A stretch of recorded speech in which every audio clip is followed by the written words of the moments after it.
One mic, you say one voice. You ready? One mic. One voice. One mic. One voice. One mic. One voice. Take us away, Rev. Thank you.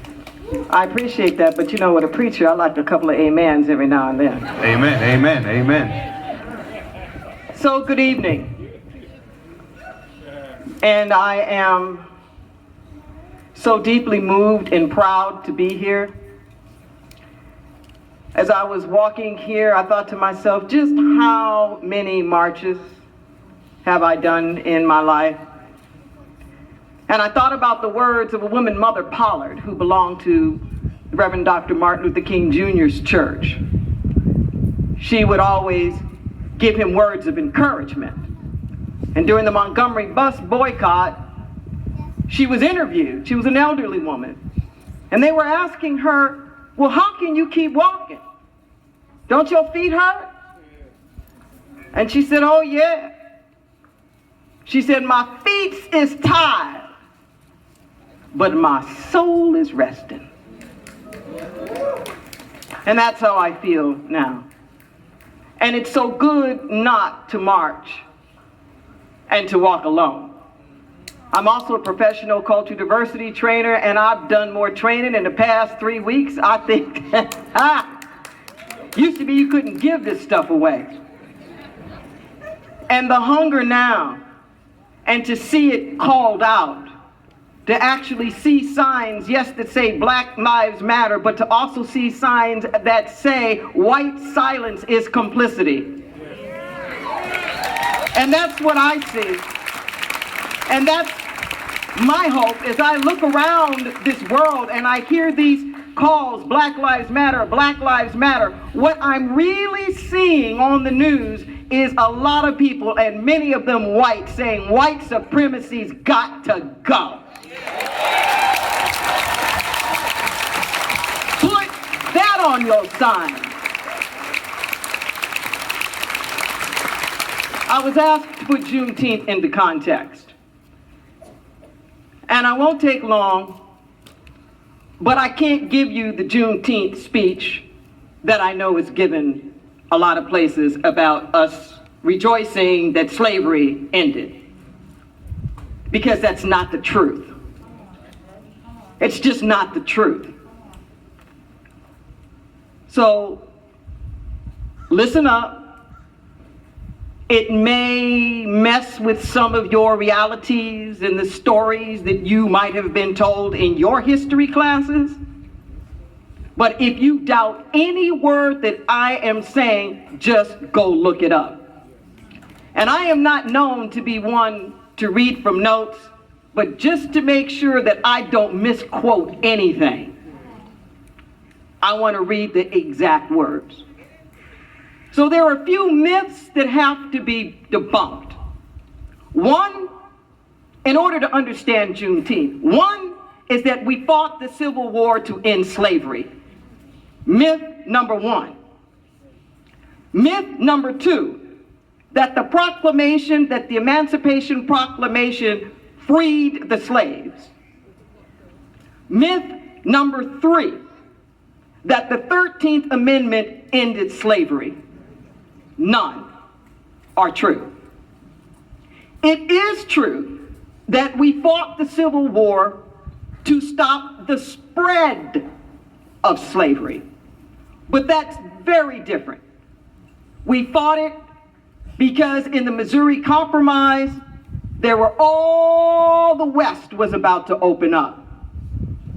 And the Union knew that if those particular states were in fact slave states, the Union didn't stand a chance economically.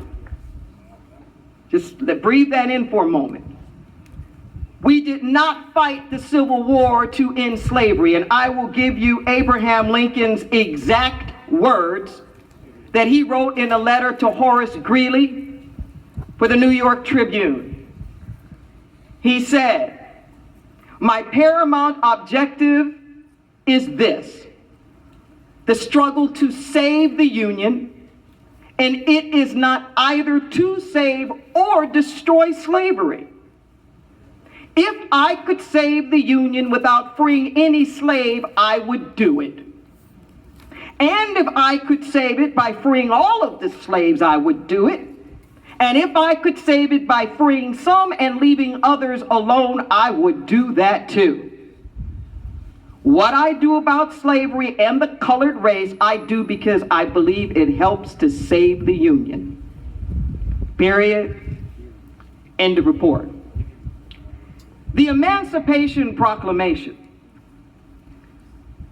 was issued January the 1st, 1963, at the point in time when the Union was losing the war.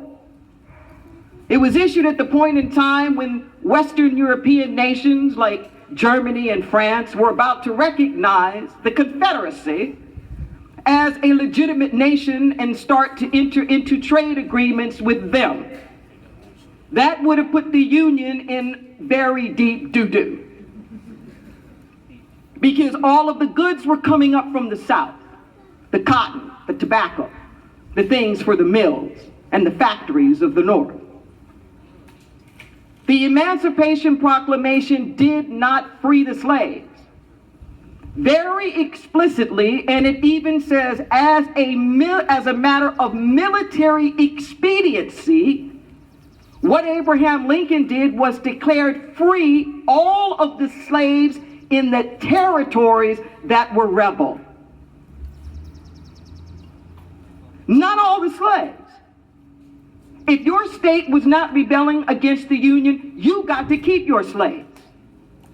And it wasn't even states, so that when you look at it, it's only one page. It actually names the territory. So parts of Louisiana, not other parts of Louisiana. But the point of the matter is that the Emancipation Proclamation did not free the slaves. That was not the point. The point was to try to break the economic back of the South, to free their slaves so that their slaves would go into insurgency, would fight against their masters. They would not have the labor force that they needed to get the work done.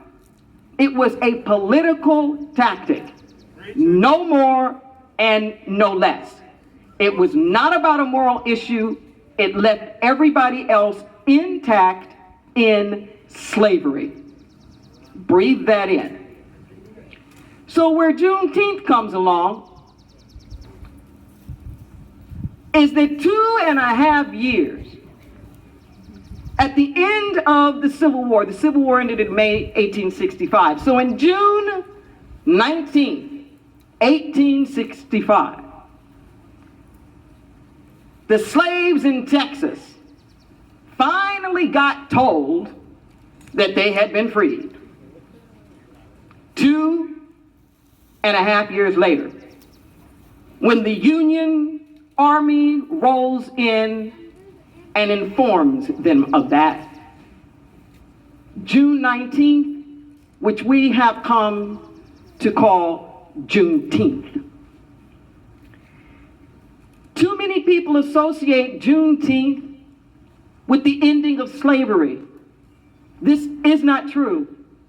Yes, Juneteenth freed the existing slaves, but it did not end the institution of slavery. I quote for you the 13th Amendment. There have been movies about it and books about it. Check it out. It reads, "Neither slavery nor involuntary servitude, except as punishment for a crime."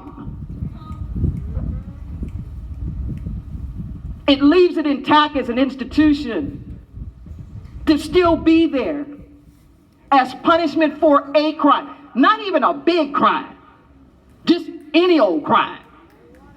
A crime whereof the party shall be duly convicted shall exist in the United States or any place subject to their jurisdiction. Neither slavery nor involuntary servitude, except this punishment for crime wherefore the party shall have been duly convicted, shall exist within the United States or any place subject to their jurisdiction. So here's what happened, my brothers and sisters. Slavery just morphed. It went from private property to collective property. that black folks went from being the slaves of individual people to the slaves of the state, property and wards of the state. And it was at this juncture that the criminalization of blackness happened. And it still continues today. So I contend we need to stop this rhetoric about slavery having ended. We need to stop this rhetoric about what happened to the system. The system is broken. Ain't nothing wrong with the system. It's doing exactly what it was designed to do. This is the system.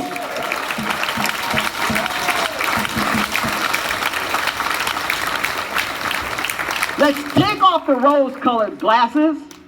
Let's quit patting ourselves on the back for all the things that we think we've already done, because it hasn't happened yet. Let us go forth from here with a new, bold determination to build the nation that we can be. All of that about endowed by our Creator and born equal. They were seeds of promise that yet to have found fertile ground. There's nothing wrong with those seeds. Those seeds are the truth. And like the old folks used to say, the truth will be told even if it takes a liar to tell it.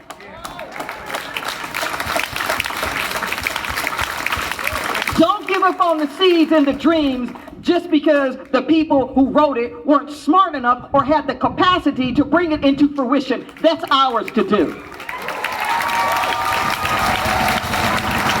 Let us stand boldly, let us stand collectively, and create the foundation, because the founding fathers did not imagine this day. They did not imagine an interfaith, multicultural, co-gender, multi-gender, anything.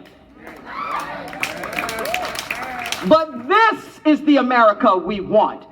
This is the America that we want to see. It's time to end slave states, free states, one nation, under God, respecting us all. Let's do this thing.